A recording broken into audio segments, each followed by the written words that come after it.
Hello, everyone, and welcome to The Farm. I'm Stu Ellis, and part of the WCIA Farm Department. We're giving you a great report today from the farm on something that we want you to mark your calendar on, and that's for August 7th. That's a big day here at the University of Illinois. That's going to be Crop Physiology Day. Farmers throughout the state really will want to hear some of the things that we're going to that they're going to present that day on August 7th. And we're going to give you a little bit of a preview here. The first one that we want to start off with is the chief himself, Dr. Fred Below. He's a great showman, and he's going to tell us what to expect on August 7th at Crop Physiology Day. Fred, what are we doing standing out in the field out here? Stu, we're promoting the 4th annual Crop Physiology Field Day, which is going to occur on August 7th this summer. Well, that's not too far away. So what do you got beans you want the folks to see? You got corn you folks you want to see? What are you going to do that day? Yeah, so this year, Stu, we're going to split the event up, half soybean, half corn. Okay. And our theme is Yield of Dreams. You know, you plant it, we'll tell you how to management to get that high yield. You know, we're all about management factors that impact corn or soybean yield. And so you've got all of your students, and we've got a crop of them here today. They're going to be telling farmers what they need to know. Yeah, they're going to be sharing their research, Stu. Cool. They're going to be sharing it in a relevant way to growers. Now, I will start the event off. I'm going to rebadge my 6 secrets of soybean success. Okay. Finally, we worked on soybean long enough that I can put a value to each factor. So we'll talk about some of the soybean work. The morning session will be soybean. Okay. I'll lead it off. We're bringing back Dr. Marcus Lohman out of Brant, who'll talk about some of the work he did here of his PhD. Got Dr. Marley Favarato looking at seed treatment. You know, Okay. everything starts with the seed. And then Ava Isaacs, she's going to talk about the Wild West of biologicals. Oh, what's in those things? Yeah, then we'll have a fantastic break with refreshments for our exhibitors. We have a whole host of exhibitors that'll be there as well. And then we'll pick up on corn. Then we're going to pick up on corn. Yeah. We're gonna talk about strip till. You know, fertilizer placement. It's all about fertilizer placement. That'll be Jared Fender. Sam Laskonich we're actually slated him to go twice. He's going to talk about how to fertilize corn and soybean. You know, can you fertilize corn and then let the beans use what's left? We also are going to have Sam talk about short corn. Okay. And then we're going to finish it off. The roundup hitter is Connor Sybil talking about sulfur. Do people have to register? No, well, we prefer them to register, but we'll take them on site. You know, if they're willing to register, that really helps us with their planning. But we're going to have an absolutely fantastic free lunch catered by the University of Illinois Housing. August 7th. August 7th. And it's at where? It's right down at the farm on South 1st Street. Okay. Right by the main farm. Can't miss it. All right, and if you don't want to miss Fred, here's the show right here.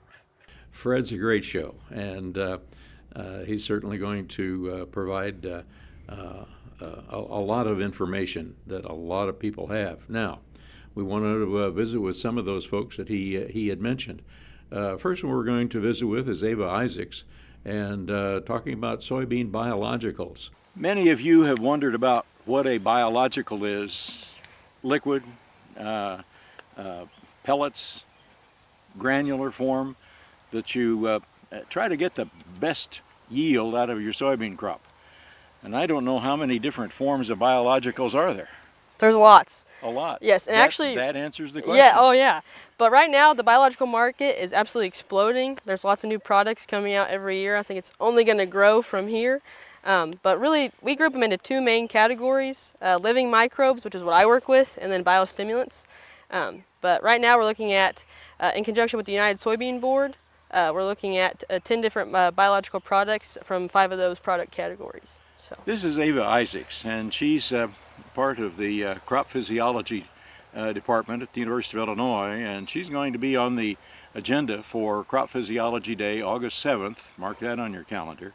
And you can find out about biologicals. How you said you work with the microbial type. Yes. There's billions of Oh, microbes absolutely. and probably a biological to go along with each one of them. Yes, and really, I mean, there's so many on the market right now, but we kind of narrowed it down to those five main groups. So we're looking at Bradyrhizobium, Bacillus, arbuscular mycorrhizal fungi, as well as some nitrogen-fixing endophytes, and then some that don't fit within those categories. Okay. I'm not going to repeat those. but anyway, you'll find out about all of them on Crop Physiology Day. What the ones that are microbial, do they have a greater value than just the non-microbial ones? No, I'd say just kind of, how they're put out into the field, and also, the conditions they can survive may differ between those two, or the effect that they're supposed to produce. I think that's kind of the difference between the main two. Do they produce enough yield that will cover their cost? I'd say usually these are getting a free ride out into the field anyways, so their cost is pretty easily covered. So they're going out either in furrow via seed treatment or like your post-emergent spray.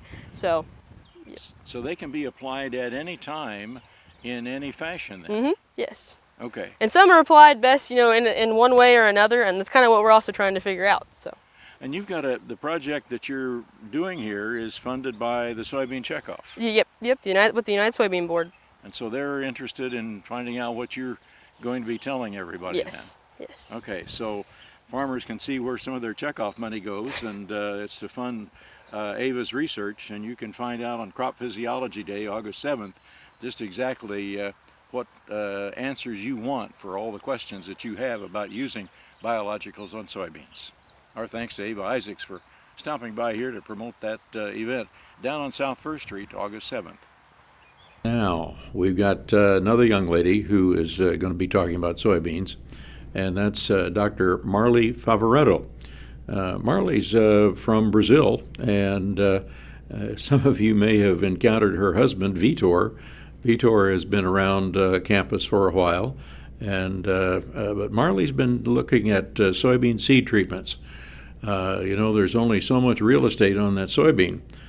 So what treatment do you put on there? And Marley's going to be really helping you make the decisions on soybean seed treatments. We're in a bean field. I think most of you can see that. And I'm honored to be with Dr. Marley Favaretto. She has been doing a lot of research that a lot of folks are kind of wondering about. And that's how much of a seed treatment and what kind of a seed treatment you put on soybean seeds. And these beans are looking pretty good. I'm assuming they had the right kind of treatments. Yeah, I assume that too. What sort of what are the challenges that a farmer has in figuring out what sort of treatments that they should put on a seed bean? Mm-hmm. So you see, there's a lot of options in the market nowadays. A lot of options and seed treatments for many cases like disease and pests, even nematodes and micronutrients, biologicals and everything. And most of the farmers maybe are not aware about all the products that are in the market and all that they have available in the market. So maybe I forgot what you said. No, what should farmers think about when they decide what sort of seed treatments they should have? Do they think about challenges that they have, or yield boosting, or what sort of decision making goes into deciding on a seed treatment? Okay, yeah. So with all these products that are available, farmers need to look at what are their needs compared to what are available in the market. For example, they need to be aware about if there are any diseases or pests that are common in their region, if there as a new region for field location for soybean production, for example, there's a possibility of inoculum with using inoculum. Rhizobium inoculum, that can be one possibility. So yeah, there's many options in the market, and the farmers need to be aware what are the possibilities and what their needs. First, having this clear in mind, then look for what is available. Now, soybeans are small, and there's only so much real estate on a soybean. Right. Are there limits on how many seed treatments can be on there? Yeah, no, there's no limit. And nowadays we can see there's many kinds of treatments, look into many things, as I said, pests, disease control, nematodes, even biologicals to improve early growth, development, and even nutrients, micronutrients to crop development and crop performance. So I'm sure in your study you figured out which ones can provide better yield than others. How do we decide what ones to put on versus yield? Yeah, so this is why the crop physiology lab does all of these researches, focus on what are the kind of seed treatments available in the market and what are the returns that these seed treatments have. So this is why we do all of these researches, focus on what is available, what are the kind of returns that these products have for farmers. Now, are you part of the program on for Crop Physiology Day on August 7th? Yes, I am. I'll be talking about who's on first, talking about soybean seed treatments. We know that soybeans seeds are the first thing that we need to think about when we are planting for a season.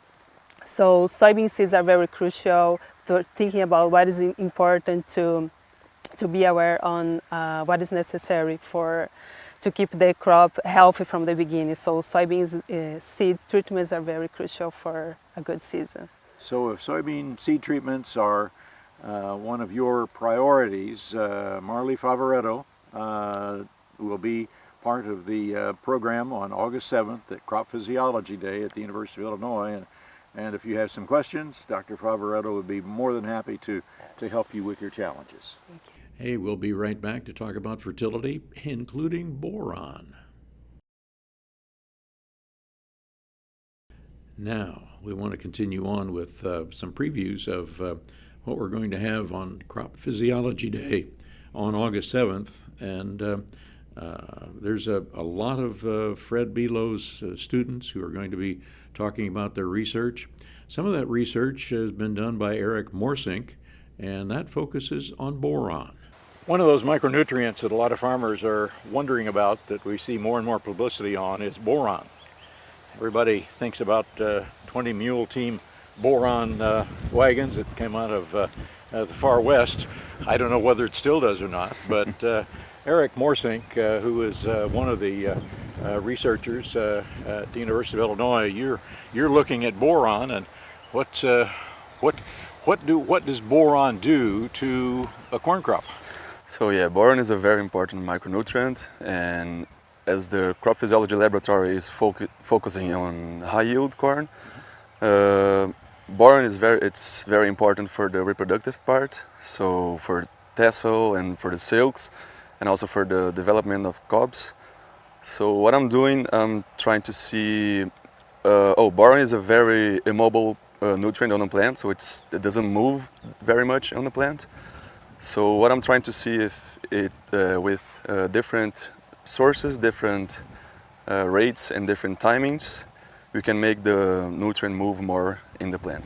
When you say move, physically move from the roots up to the leaves and the tassel and all of that, it just doesn't move very fast, very far. Yeah, it doesn't move very fast, and it is physically moving. But I am working with foliar sprayed boron, so we're going to look throughout the season if the boron is going to move in the plant to other parts in the plant. Yeah. What is the capacity that boron has to increase a yield? Is this something that people are going to see really wow, or well, it may be paid for itself? I don't know. So that's something that I am also going to see, but mostly it works in the tassel and in the how many kernels are actually going to grow in the cob, and yeah, how good are the tassel and the silks going to work together. Okay, they've got to do that to make a yield. So how does it do that? Is it just inside? It's certainly not anything anybody could see. Yeah, it's not. You can't really see. You only see the deficiency of boron if you see some ears that are not fully developed or not fully developed tassel and yeah. So if you got some lacking as far as the ears, lacking as far as the tassel health, all that may indicate that boron could give it a boost next year or the next crop that you put on. Yep. Okay. Yeah. Is there any difference between one type of corn and another, whether it's regular corn, short corn, sweet corn? Yeah. So I am only looking in tall corn or regular corn, and maybe that's an idea for next years. Yeah.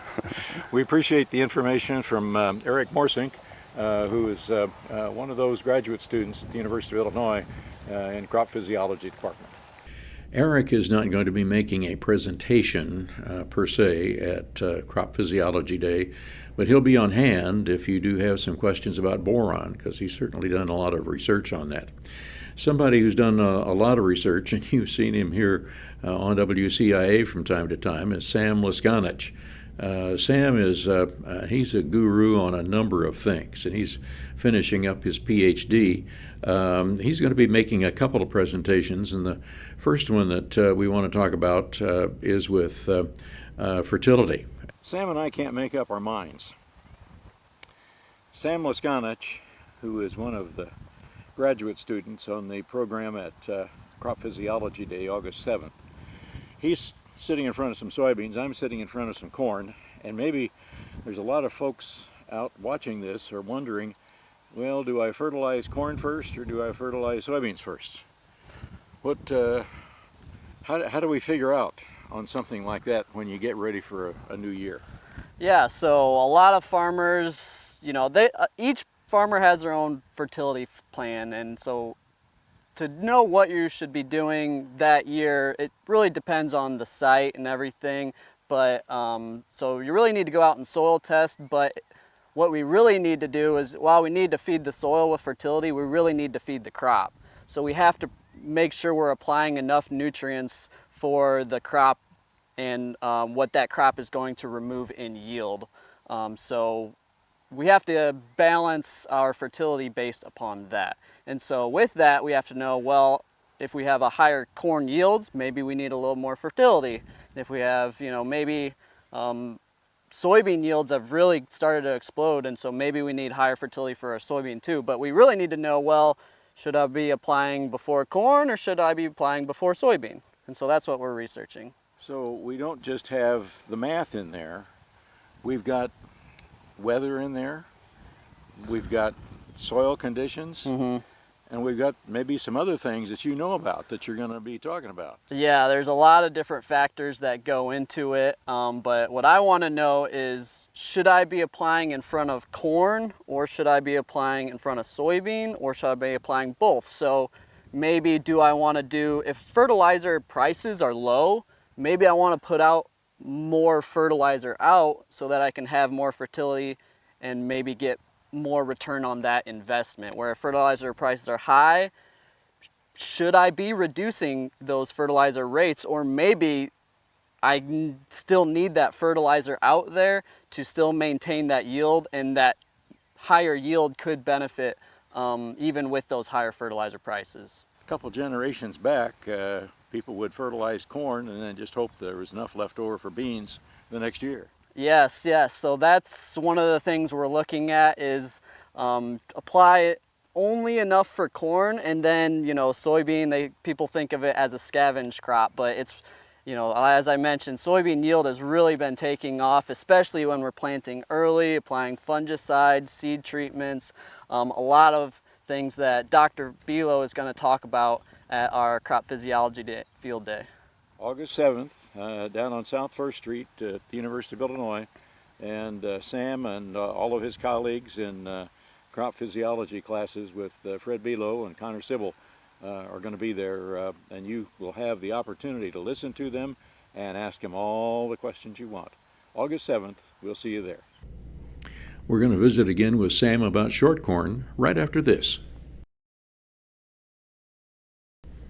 And we welcome you back. And Sam Leskanich, one of the PhD students of Dr. Fred Bilo and Dr. Connor Sybil, has been looking at short corn, and that's something that a lot of farmers are interested in as well. Sam, you told me this was short corn, but here it is, just early in the summer, and it's already head high. It's growing. So we're still in tall corn, but short corn is a huge topic of interest, and we're definitely looking into some of the benefits of short corn compared to tall corn. So you and I could do an interview in a short corn field and we wouldn't be covered up. We wouldn't be covered up too much, yeah. We like short corn because we're both short guys, so it works out well. Sam Leskanich is one of those who's going to be speaking at Crop Physiology Day on August 7th and at the University of Illinois. What are you going to tell the folks about short corn? Is it something that they should plant and try or stay away from, or plant everything? Oh, I don't think you should plant everything but it's definitely worth a try. We've seen a lot of benefits. It really likes to be managed, and we can really see some high yields in short corn. And so I think it's definitely worth a try. Now, the key word there, it's something that needs to be managed. That's a whole class here, a whole semester maybe. How do you manage short corn? Well, so there's a lot of different ways to manage your crop, obviously, but one of the biggest benefits that we've seen to managing short corn is to really increase the plant population. It can really sustain a much higher population than a typical tall statured plant has. That's at least what we've seen in our research, and one of the things or the reasons we might think that is potentially because of the roots. Right. It does have a little bit different root system that is more advantageous towards a higher plant population. So I know you've studied roots for a long time. We've done a lot of interviews with you on corn roots. But what about sun? Is it our leaf structure is a little bit different? Does light come in a little bit different way that's more advantageous? Yeah, so from what we've seen in the few hybrids that we've looked at is that leaves tend to be a little bit more upright, and if they're more upright, that allows for more sunlight penetration down into the lower canopy, and so we can actually use that sunlight better and be more efficient and get a higher yield, more photosynthesis, and end up with that higher yield. All right, and if you're fascinated with short corn, or at least want to try some, why put August 7th on your calendar for Crop Physiology Day, and you can ask Sam Leskanich after his presentation all the questions you want to. And we're going to wrap up this program with Connor Sibyl, who is going to be wrapping up Crop Physiology Day, August 7th. He's going to be talking about sulfur. Connor, we've seen a number of articles that farmers are reading this year about sulfur. That's becoming a very popular item. You have probably several years of research in sulfur. Yes, we do. Working in Dr. Fred Beal in the Crop Physiology Lab for now since 2017. We've had our hands on some sulfur projects, that's for sure, and it's exciting, and you are correct. There is a lot more interest, and we're learning more, and the need for sulfur, there's a lot of questions yet unanswered, because it's a relatively new nutrient that we're thinking about as often as we are today. Well, corn is yellow, so that's where the yellow comes from. Yet when it's not nitrogen, it's probably sulfur, exactly. And we're doing pretty good with the nitrogen. So now we need to look at the next best thing, and that's probably going to be the sulfur. Yep. Okay, so what are we going to do? Are we spreading it broadcast? We liquidizing it somehow? One of the fun things about working with sulfur is there's options. We have dry that we can spread. We have liquids that can go out with either your wide drop machine or maybe with the sprayer. So there is a lot of options with sulfur, which is also something to be excited about, because no matter how you're farming or what equipments you have, there's probably a way to get sulfur out there. How do we tell if we need it? Definitely look at your fields and scout. If you see that sulfur deficiency with that interveinal chlorosis showing up, that yellowing, if it's not nitrogen from the edges, it probably is that sulfur. So if we see it this year, there's a good chance you might see it in future years. Scouting, number one thing to do. Okay, so those yellow stripes in a corn leaf indicate it needs more yellow. Yep. Okay, so that's the clue then. That's the visual clue. Yep, Okay. That's one of the things that we can probably visually see. Now, if we visually see it, it might be a little too late. We want to try and stop it before then. But take notes, and then we can certainly track it for future field seasons after that and put it into the work plan. Is this something we need just a few pounds per acre or lots of pounds per acre? That's why we do the research, Stu. We maybe don't know exactly how much we need to have. Most farmers right now are looking around 20 pounds of sulfur per acre as a good average rate. But we're looking at that. How high should we go? How long does it stick around? So those are the questions, and different sources as well. Are you making a pitch on sulfur at Crop Physiology Day? I will be. That'll be the final talk of the day. Is sulfur that cleanup batter to get the yields to that 300 bushels we love to see so much. So we will be talking about sulfur on Crop Physiology Day. And that is August 7th down on South First Street here in Champaign. Starts at what, 8:30 in the morning? Yep, so 8:30 kickoff, but we'll be there at 8 a.m. We'll have some breakfast items for you, coffee, get everyone ready for the day. We'll have some talks on soybean to start, a great break in the middle, and then we'll finish and wrap it up with corn. We appreciate Connor Sybil and his knowledge of sulfur, and you can learn that on Crop Physiology. We appreciate you joining us from the farm. I'm Stu Ellis, and we'll see you all Crop Physiology Day on August 7th down on South First Street.